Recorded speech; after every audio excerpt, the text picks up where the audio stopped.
s'endormir. S'assoupir. Alléluia. S'endormir. S'assoupir, la faiblesse spirituelle, qui ensuite va décliner à la mort spirituelle. Alléluia. Le Seigneur ne dit pas que tu ne peux pas être faible. Il sait que l'homme est faible. Même si son esprit est disposé, il est faible. Parce qu'il est mortel. Il n'y a que lui seul qui est fort et qui est capable de fortifier un homme. Donc, c'est toi-même reconnais que tu es faible. Reconnais que tu es dans un état de faiblesse. Parce que tu reconnais, alors tu ne peux pas décliner dans la mort spirituelle. On peut tromper l'homme, on ne peut pas tromper Dieu. Pourquoi les gens ont dit, mais ce type-là, il prie, mais il n'est jamais libéré. C'est parce qu'il ment. Il ment, il cache. Mais quand tu pries, que tu reconnais tes limites, c'est là où s'arrêtent tes limites, que Dieu commence sa puissance. Mais si tu ne reconnais jamais tes limites, Dieu ne peut pas venir à ton secours. Alléluia. La Bible dit que elle s'assoupit parce qu'il tardait. Même les sages. Mais les sages n'étaient pas éteints spirituellement. Puisqu'elles avaient prévu de l'huile dans leur vase. Ça veut dire que tu peux t'assoupir, mais que ton esprit soit en activité spirituelle. Que l'onction de Dieu ne s'éteigne pas en toi. Alléluia. Ça veut dire que de temps en temps, tu prends... Alors, j'ai mis sur mon mur les différentes formes de jeûne. Alléluia. Il y a des jeûnes absolus. Il y a des jeûnes normaux. Il y a le jeûne partiel. Alléluia. Le jeûne normal, c'est que, bon, je jeûne et je coupe. Je bois un peu, parce que mon corps demande. Et le jeûne absolu, c'est le jeûne à sec. Mais en 3 jours, soit juste. En 3 jours, le corps de l'homme, sans boire, sans manger, commence à réclamer.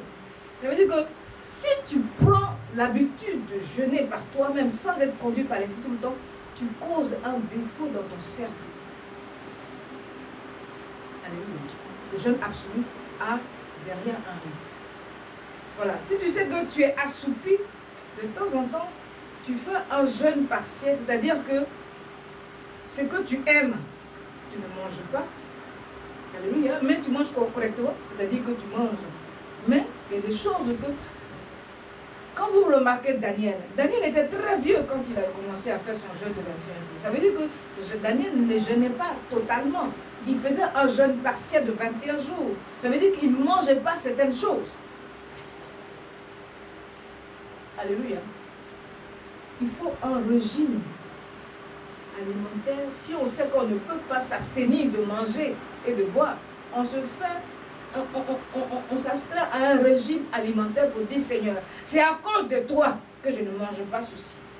Et tu détermines pendant tel temps, Seigneur, pour que tu puisses me purifier, parce que je suis assoupi.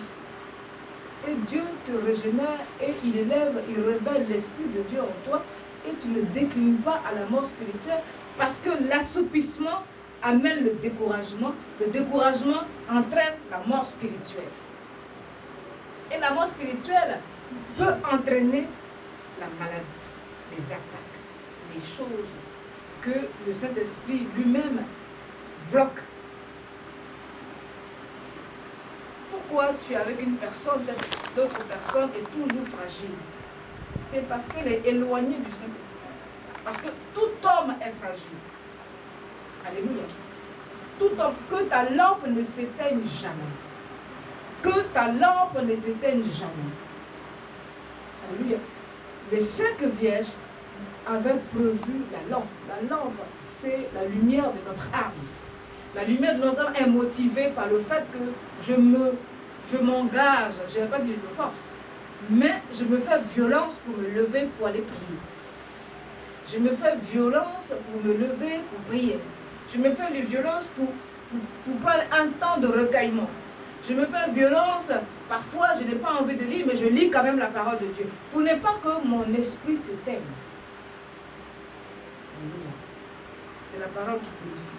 Si toute la semaine tu ne lis pas la parole, c'est normal que tu te sentes un peu lourd.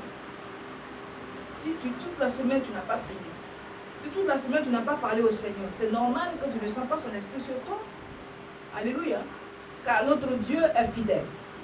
Celui qui t'a amené au baptême est fidèle. Celui qui t'a amené à la vie est fidèle. Il te gardera et tu témoigneras. Tu ne mourras pas, tu vivras. Et tu glorifieras Dieu. Et Dieu fera ce qu'il a établi dans ta vie. Dis Amen. Amen. Nous allons lever pour remercier le Seigneur. Que ta lampe ne s'éteigne pas. Même s'il fait chaud. Le Seigneur est celui qui nous rafraîchit. Alléluia. Car je crois que pendant cette chaleur, beaucoup, pendant quelque temps, n'iront pas à l'église parce que c'est difficile, les églises. Il n'y a pas forcément de climatiseur. Mais c'est aussi une épreuve de ta foi. Alléluia. C'est voir que tu dis, même dans le froid, même dans la pluie, je te suivrai. Je dis, attends, j'amène canicule.